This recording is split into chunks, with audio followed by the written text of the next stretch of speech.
এমন ছেলে মেয়েরে একটু শাস্তি দিতে হয়। ছেলে আমার মস্ত মানুষ, মস্ত অফিসার। ছেলেরা তার মস্ত মানুষ, মস্ত অফিসার। মস্ত ফ্ল্যাটে যায় না দেখা এপার ওপার। তাই হয়তো মস্ত ফ্ল্যাটের এক রুমে 72 বছর বয়সী মা মৃত অবস্থায় পড়েছিলেন বেশ কয়েকদিন, অথচ টের পাননি পাশের কক্ষে থাকা তার মেয়ে।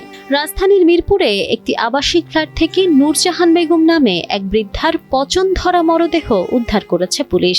ধারণা করা হচ্ছে অন্তত 7 থেকে 8 দিন আগে ওই নারীর মৃত্যু হয়েছে। জানা যায় বৃদ্ধার এক ছেলে সচিব, আরেক ছেলে বুয়েটের শিক্ষক, আর একজন কানাডা প্রবাসী। বৃদ্ধা নিজেই তার মেয়ের সাথে থাকতেন। ছোটবেলায় সন্তানের ক্ষুধা লাগলে সবার আগে টের পান মা। সন্তানের একটু অসুস্থতায় কিংবা ছেলে মেয়েরা ভালো না থাকলে সবার আগে বুঝতে পারেন মা। অথচ 72 বছর বয়সী নূরজাহান বেগমের লাশ পড়েছিল পাশের ঘরেই। কয়েকদিন কেটে গেলেও টের পাননি পাশের ঘরে থাকা নিজ সন্তান। পুলিশের তথ্য মতে বাসাটি ওই বৃদ্ধার মেয়ের। বাসার একটি কক্ষে বৃদ্ধা ও আরেকটি কক্ষে মেয়ে থাকতেন। মা মারা যাওয়ার পরও টের পাননি মেয়ে। মাকে ডাকতে গিয়ে সাড়া না পেয়ে নার্সকে ডাকেন তিনি। ভেবেছিলেন মা অসুস্থ। নার্স বাসায় এসে রুমে ঢুকে দেখতে পান বৃদ্ধা মৃত অবস্থায় পড়ে আছেন। তার শরীরের অংশ বিছানায় পড়ে রয়েছে। জানা যায় বৃদ্ধার এক ছেলে সচিব, আর এক ছেলে বুয়েটের শিক্ষক, আর একজন কানাডা প্রবাসী। তারা মায়ের কাছে থাকতেন না।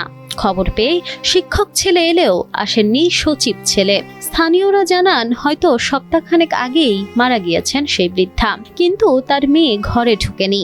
তার মা কবে মারা গেছেন জানতেন না তিনি। পল্লবী থানার ভারপ্রাপ্ত কর্মকর্তা ওসি হাসান বশির জানান বৃদ্ধা তার মেয়ের বাড়িতে থাকতেন।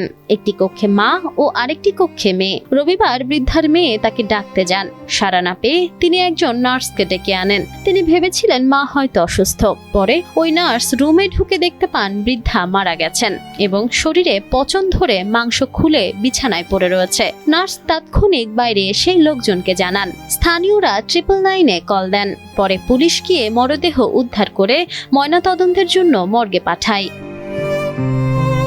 নূরজাহানের এমন মৃত্যু আমাদের মনে করিয়ে দেয় ছেলে সন্তান বংশের প্রদীপ নয়, বরং একজন দায়িত্ববান এবং মানবিক সন্তান একজন মায়ের জীবনের সবচেয়ে বড় আলো। নূরজাহানের সচিব কিংবা শিক্ষক সন্তানেরাও আমাদের বুঝিয়ে দেয় প্রতিষ্ঠিত হওয়া আর মানুষ হয়ে ওঠা দুটো পুরোই আলাদা বিষয়। Nafisa Nuwal, Times today.